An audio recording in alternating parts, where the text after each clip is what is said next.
After over 2 weeks of anticipation, Kendrick Lamar finally delivered what we were all eagerly waiting to see when he dropped his Drake diss track, Euphoria. With this song carrying some of the wildest expectations for a diss track despite the seemingly insurmountable hype, Kendrick released a 6-minute cut that not only stands as one of the craziest diss tracks in recent memory, but truly lives up to the euphoria. After 2 diss tracks and Drake's relentless trolling where he mocked Kendrick, claiming he was afraid to respond and had absolutely nothing to say, it's safe to say that was clearly an outright lie. With this record, Kendrick not only had something to say to Drake, but also had plenty of material to delve into. Whereas before, all Kendrick and Drake were doing was hitting each other harder than ever, here Kendrick truly inflicted damage that will undoubtedly leave a stain on Drake for a long time. It's been a while before we could delve into what Kendrick truly accomplished on this track to grasp the weight of this performance. We must look at how Drake not only underestimated Kendrick, but also attacked him in a way we had never seen Kendrick do before.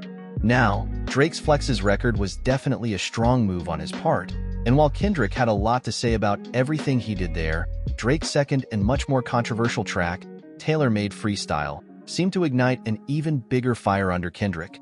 As Drake moved from not only battling his biggest rival in his own name, but clearly aligning himself for the sake of the entire region he represents on the West Coast.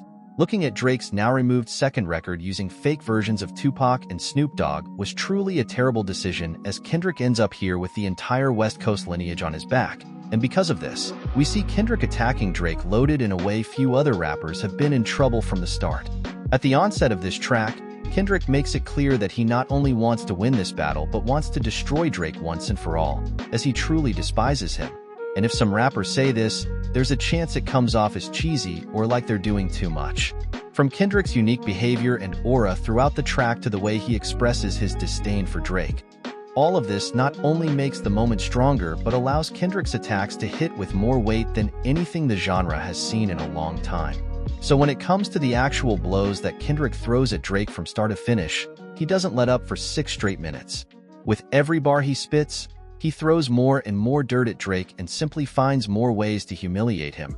From discussing how Drake is lost in this race to mocking his tough guy persona and practically calling him a vulture, Kendrick sets the stage for this entire track by acknowledging that Drake may have more commercial success than ever, but overall, when you look beyond all the numbers, he's a lost man. And from here, every dig Kendrick makes gets much crazier, as he not only flips everything Drake distinguishes but reveals some crazy things that only make the rapper look even worse.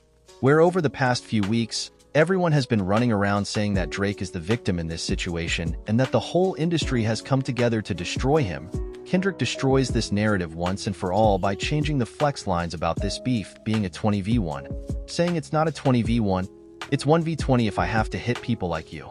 And with this, it's really the craziest way you could have thrown this bar at Drake. And beyond this, Kendrick continues to speak out as he mentions how pathetic it was for Drake to use fake versions of Pac and Snoop in this issue.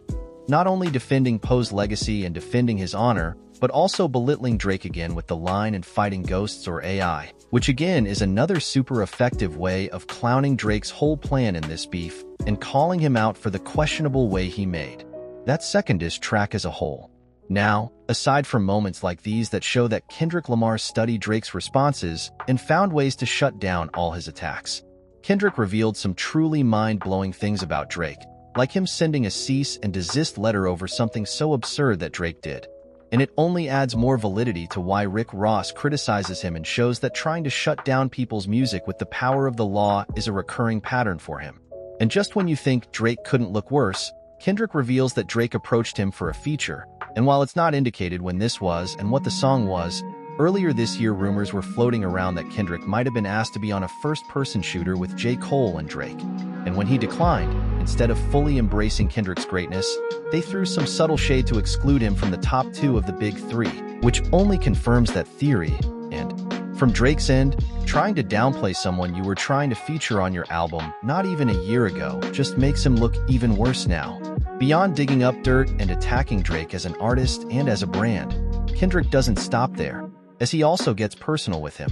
After Drake mentioned Kendrick's wife in the flexes, it's fair game for Kendrick to attack him in this lane. And after Drake attempted to push the narrative that Kendrick was scared and was looking for things to criticize him over the past few weeks, Kendrick was able to kill two birds with one stone while settling scores over this entire narrative, not only belittling Drake, but embarrassing him when he says, "You all think my whole life is rap. I have a child to raise, but I can see you all don't know anything about that. I don't even need to explain why it's crazy." But for Kendrick to say all this shows that he's fed up with Drake in a way we've never seen before. And with everything Drake has done since this feud erupted with all its might with the energy Kendrick brings, it seems that everything Drake has done has only made him more alive. And one of the reasons that has contributed to making this track from the album as deadly as it could be is the fact that Drake can simply lie openly about some of the things he did to Kendrick, like everything Drake said about his record deal being horrible, because Kendrick responds to this not only by defending himself, but also his entire Top Dog Entertainment family, as he not only shuts down Drake's claims, but also continues to say that he has no right to speak about any record deal because Drake signed with Lil Wayne, who signed with Birdman, known for being one of the shadiest businessmen in all of hip-hop due to the situation he was in.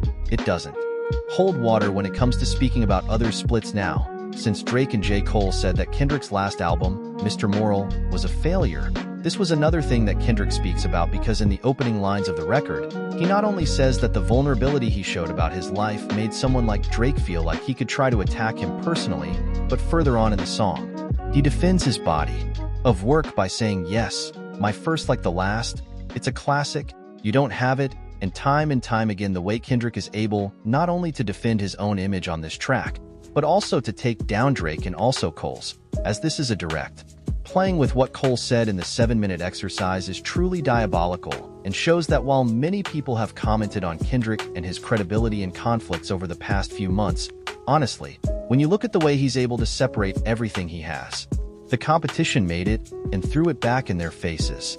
I think we're lucky not to have seen him attack more rappers like this because 99% of artists simply wouldn't be able to survive this kind of attack. And with Drake, who even knows how he'll handle this because, unless he has something crazy up his sleeve, he won't end up losing this issue, but he could end up humiliating himself in a way that destroys his image forever and I'll never be able to recover. I dare say this is one of the craziest topics in hip-hop history because Kendrick Lamar not only attacks Drake, but also offers some of the vilest and most intelligent topics. Lines that have ever been written about another rapper expressing his own disdain for defending Tupac after being disrespected to the point where his family sued Drake for fighting for the entire West Coast and beyond this. Even when Kendrick says himself for what he says, it's not just his own point of view, but it's really how the whole culture feels. This is such a powerful moment because beyond the issue, this feels like a warning projected through Kendrick from the entire hip-hop culture as he calls it. All the silly antics he's been walking around with for almost a decade at this point that, while commercially successful overall, have damaged the state of the art in hip-hop and devalued much of what the culture once considered sacred when you realize that some of Kendrick's bars on this track intentionally echo the exact words DMX said in an interview years ago about Drake, or that Kendrick left the track at 8:24 a.m. on the West Coast as a way to applaud Drake's subliminal diss at terrifying hours.